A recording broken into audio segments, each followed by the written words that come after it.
lagi puasa. Oh iya ya, bentar lagi puasa nih. Iya dok, tapi banyak banget nih Bumil sama Bu Sui yang takut mau puasa. Lah, kenapa? Katanya takut bayinya tak ikut kelaparan. Wah, yuk kita bahas. Hai Smart Moms Indonesia, welcome back to Dr. Niko Channel. Nah, kali ini kita akan membahas tentang berpuasa boleh atau tidak saat hamil dan menyusui. Jadi, sebenarnya ibu hamil dan menyusui boleh saja berpuasa, tetapi memang tidak boleh dipaksa ya. Ada beberapa kondisi nih yang harus diperhatikan saat hamil yang tidak diperkenankan untuk berpuasa. Contohnya, kehamilan-kehamilan dengan penyulit seperti kehamilan dengan hipertensi atau preeklamsia berat, kemudian kehamilan dengan diabetes mellitus, kehamilan dengan hipertiroid atau hipotiroid, dan kehamilan-kehamilan lain yang kira-kira beresiko bila berpuasa, seperti ancaman keguguran atau ancaman persalinan prematur. Nah, di luar itu harus dikonsultasikan dulu dengan dokter kandungan Smart Moms ya. Nah, untuk Bu Sui sebenarnya lebih fleksibel. Hanya kondisi-kondisi medis yang ada pada ibu yang tidak diperkenankan untuk berpuasa pada ibu, seperti ibu dengan beberapa penyakit tertentu, termasuk diabetes mellitus dan hipertiroid tadi. Pada ibu hamil sebenarnya membutuhkan tambahan 300 kalori per bayi.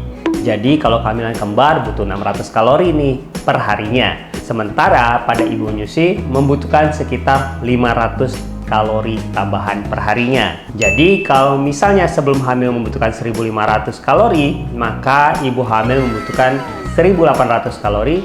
Sementara pada ibu menyusui membutuhkan sekitar 2000 kalori. Nah, tambahan kalori ini harus bisa dibagi antara sahur dan berbuka. Selain itu, kebutuhan cairan 2 liter per hari itu juga harus dicukupi pada saat sahur dan berbuka. Memang, pada awal berpuasa, janin pun bisa saja ikut lapar karena jadwal asupan kalori pada ibu hamil berubah. Yang tadinya misalnya makannya 3 kali sehari, belum dengan snack-snack, kali ini harus dibatasi jadi 2 kali sehari saja. Tapi dengan perubahan jadwal kebiasaan ini, maka bayi pun akan mengikuti jadwal tersebut.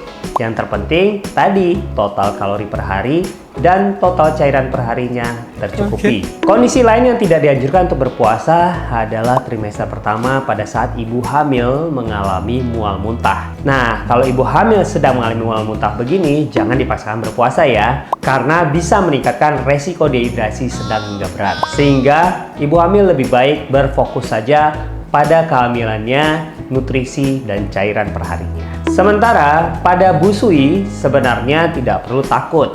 Bayi tidak akan merasa lapar karena ibu menyusui tetap harus menyusui bayinya sekalipun ibunya sedang berpuasa. Tetapi rehidrasi yang baik untuk ibu menyusui sangatlah penting. Karena dengan rehidrasi yang baik, ibu menyusui bisa menjaga kualitas dan kuantitas ASI-nya sehingga ASI tidak akan berkurang. Jadi, tips amannya, 1. Konsultasikan dulu dengan dokter kandungan Smart Moms. Adakah kondisi-kondisi yang bisa saja menghalangi ibu hamil dan ibu menyusui untuk berpuasa? Jadi, kalau ada kondisi-kondisi yang berbahaya, maka harus dipikirkan dan dikonsultasikan baik-baik terlebih dahulu ya sebelum berpuasa. Nah, yang kedua, Smart Moms harus tetap mencukupi kebutuhan kalori dan nutrisi harian, baik itu pada saat sahur maupun saat berbuka. Yang ketiga, pastikan Smart Moms terrehidrasi dengan baik dengan konsumsi cairan minimal 2 liter yang bisa dicukupi saat sahur dan berbuka nanti. Yang keempat, jangan paksakan untuk tetap berpuasa ya apabila memang Smart Moms khususnya untuk bumil tidak kuat untuk berpuasa. Hal ini bisa berbahaya untuk janin apalagi bumil mengalami dehidrasi. Nah, apabila terjadi dehidrasi, maka aliran darah ke janin juga akan berkurang sehingga bisa beresiko untuk janin Smart Moms. Jadi gitu deh ya dan Smart Moms. Semoga lancar ya berpuasanya. Paham kan? Paham kan? Nah, kalau Smart Moms masih punya pertanyaan lain, boleh nih tulis di kolom komentar di bawah atau kunjungi Instagram saya di Nicholas_SPOG. Dan ingat-ingat untuk like, subscribe, dan share video ini supaya saya tetap bisa menjawab pertanyaan Smart Moms se-Indonesia.